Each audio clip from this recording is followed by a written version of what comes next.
संसार के लोगों से यदि हम आस लगाकर बैठते हैं तो एक ना एक दिन हमारी वो आस टूटती जरूर है। एक ना एक दिन हमारी वो आस टूटती जरूर है।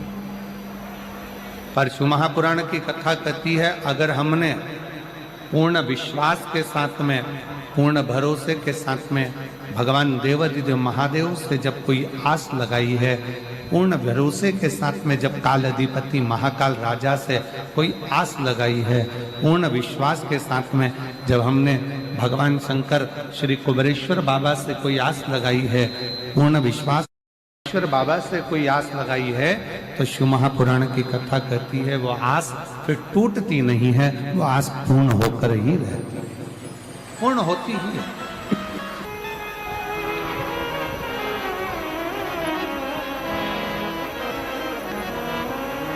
क्रोध आने के 3 कारणों में से एक कारण है हमारे मन में जो हमने सोचा, हमने मन में जो विचार करा, हमने जो विचार कर रखा है वो पूर्ण ना हो।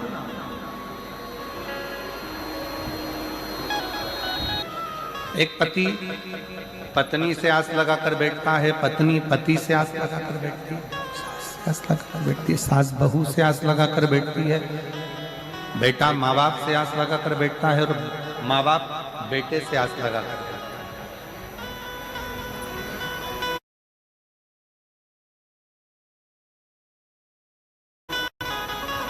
और शिव महापुराण की कथा कहती है कि आपके बच्चे कलेक्टर बन जाए, आपके बच्चे एसपी बन जाएं, आपके बच्चे मिनिस्टर बन जाएं, आपके बच्चे जज बन जाएं, आपके बच्चे उच्च पद, बहुत अच्छा पद प्रतिष्ठा उनके पास में आ जाए और बहुत उच्च पद पर अगर आपके बच्चे बैठ जाएं, तो कभी भी माँ बाप को ये नहीं सोचना चाहिए कि मेरा बच्चा इतने ऊंचे पद पर बैठा है तो वो मुझे संभाले।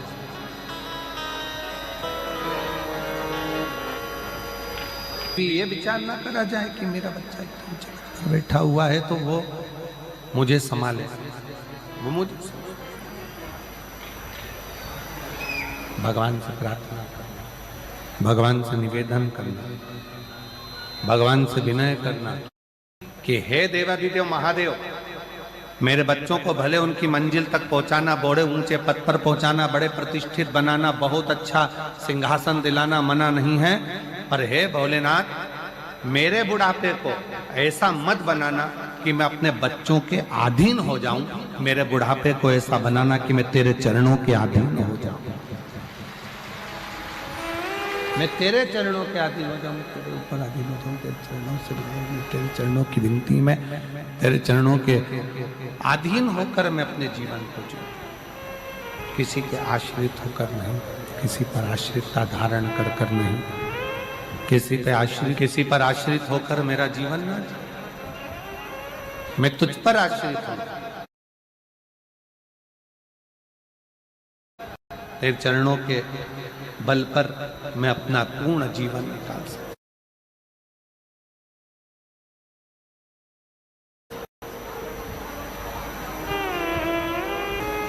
यदि हम संसार के लोगों से, परिवार के लोगों से, कुटुंब से, नातों में, रिश्तों में, परिवार में या किसी अपनों से आस जोड़कर चलेंगे तो एक ना एक दिन वो आस टूट जरूर जाए, वो टूट जाए। पर शिव महापुराण की कथा कहती है, जब हमने आस उस देवाधिदेव महादेव से लगा लिया,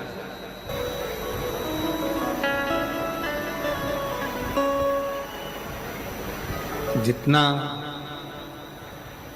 विशाल कैलाश पर्वत है, दुनिया की दृष्टि में लगता है कि यह कैलाश पर्वत है, शिव महापुराण की कथा प्रेरणा देती है, भगवान शंकर की कथा प्रेरणा देती है, बताती है भगवान शिव की कथा। जितना विशाल कैलाश पर्वत है, शिव महापुराण की कथा कहती है उतना विशाल मेरे देवाधिदेव महादेव का दिल भी है। जो कैलाश की शरण में आता है वो शंकर के हृदय में आकर निवास करता चले जाता है, शिव के हृदय।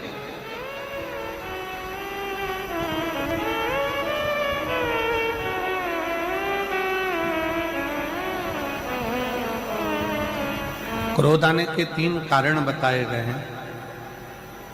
पहले नंबर का कारण क्रोध आने का है हमारा भोजन। सात्विक करिए,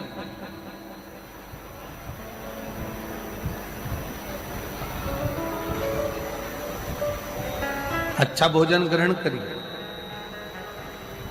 गलत भोजन का त्याग करिए। दूसरे नंबर का है हमारे भीतर की अभिमत्ता, अहंकार। हमारे अंदर कितना भी अभिमान हो, हमारे भीतर जो अभिमान आ रहा है, अभिमत्ता आ रही है, अहंकार आ रहा है, इसका त्याग करते हैं। अगर अभिमान हमारे भीतर आता चले गया, अहंकार हमारे भीतर आता चले गया, तो ये अभिमान हमें क्रोध की उत्पत्ति करा देगा, क्रोध को प्रकट करा देगा, क्रोध की उत्पत्ति करा देगा।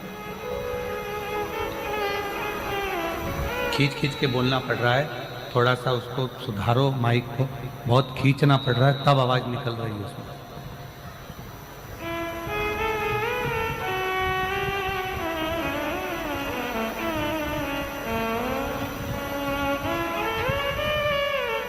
फिर तीसरे नंबर का है हमारा आस, हमारा विश्वास।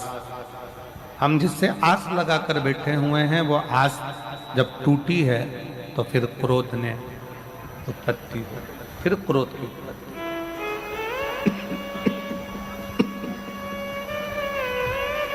फिर क्रोध बढ़ गया। रावण को अभिमान के कारण गुस्सा आ गया, अभिमत्ता के कारण क्रोध आ गया। और कैलाश पर्वत पे से रावण जा रहा था, रावण के जाते जाते विमान रुक गया और विमान आगे नहीं गया, रुका। रावण को क्रोध आया, बहुत गुस्सा आया, बहुत क्रोध आया रावण को, बहुत।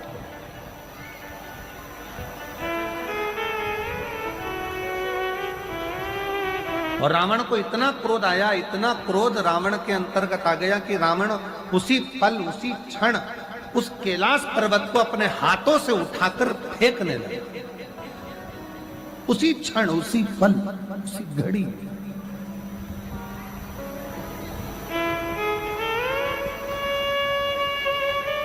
और जैसा रावण को क्रोध आया ना, अभिमत्ता के कारण, अहंकार के कारण, वैसा ही क्रोध आपको भी आता है। वैसा क्रोध संसार के कई मनुष्य को आता है।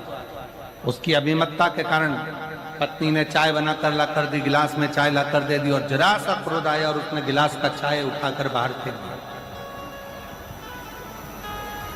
भोजन लगाया गया, थोड़ा सा उसमें नमक कम पड़ गया, मिर्ची कम पड़ गई, थोड़ा सा उसमें सामान कम पड़ गया, क्रोध आ गया, गुस्सा आ गया, भोजन की थाली उठाई फेंक दी। क्रोध की, अभिमत्ता की।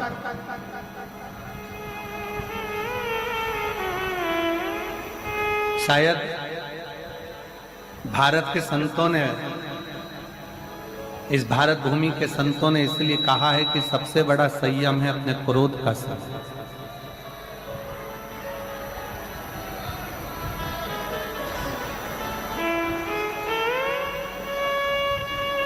सबसे बड़ा संयम है अपने क्रोध का संयम, क्रोध का संयम। रावण ने कैलाश पर्वत को उठाना चाहा, और कैलाश पर्वत जब उठने लगा, रावण हिला हिलाकर थक गया, पर कैलाश पर्वत रावण से हिलता तक नहीं है, उठता तक नहीं, उठ ही नहीं रहा, उठा ही नहीं। और रावण को लगा कि इस पर्वत को तो मैं फेंक सकता हूं, इस पर्वत को तुम उठाकर डाल दूंगा, इस पर्वत को तुम उठाकर फेंक दूंगा, इस पर्वत को तो मैं उठाऊंगा और फेंक दूंगा। पर रावण उस पर्वत को हिला नहीं सका, उठा नहीं सका, उठा नहीं।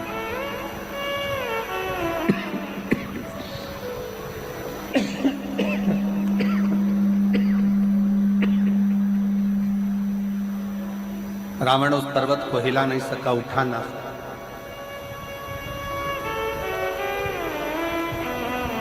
पास में नंदी बैठे हुए थे, नजदीक में नंदी बैठे, और नंदी ने देखा कि रावण बहुत देर से लगा हुआ है पर इससे पर्वत उठ नहीं रहा। ये पर्वत इससे हिला नहीं है, ये पर्वत इससे उठा नहीं। तब नंदी ने रावण को अपने पास में बुलाया और रावण को बुलाकर नंदी ने कहा, इस पर्वत को हिलाने की जरूरत नहीं है और पर्वत को उठाने की जरूरत नहीं है।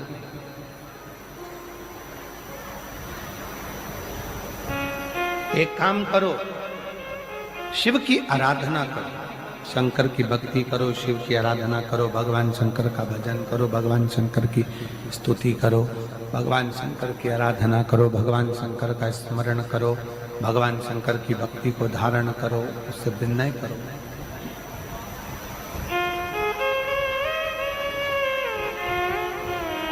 जैसे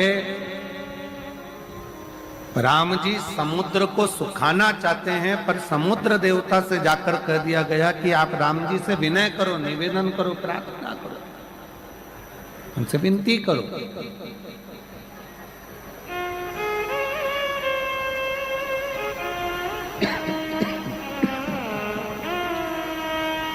उनसे विनय करो, उनसे निवेदन करो, उनसे प्रार्थना।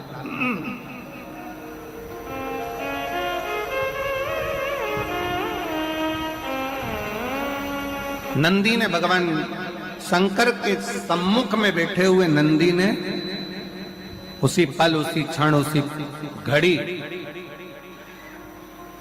लंकापति रावण को बुलाकर कहा कि अगर ये शिवलिंग नहीं हिल रहा, ये भगवान शंकर का कैलाश पर्वत अगर तुमसे नहीं उठ रहा है, अगर ये कैलाश हिल भी नहीं रहा और ये कैलाश पर्वत अगर तुमसे हिल भी नहीं रहा, उठ भी नहीं रहा, तो एक काम करो, तुम शंकर की स्तुति करना प्रारंभ करो। शिव की स्तुति करिए, शंकर की प्रार्थना करिए, शंकर से विनय करिए, शिव से निवेदन करिए।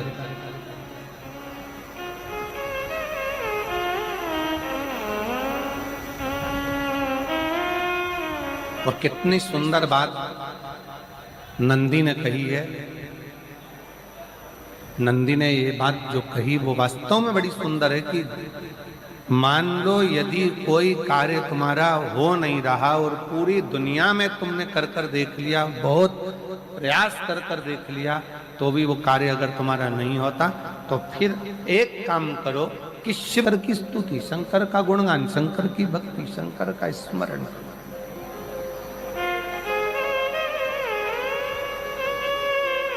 फिर शिव की स्तुति करिए, शंकर से विनय करिए, शंकर से निवेदन करिए, शंकर का गुणगान करिए।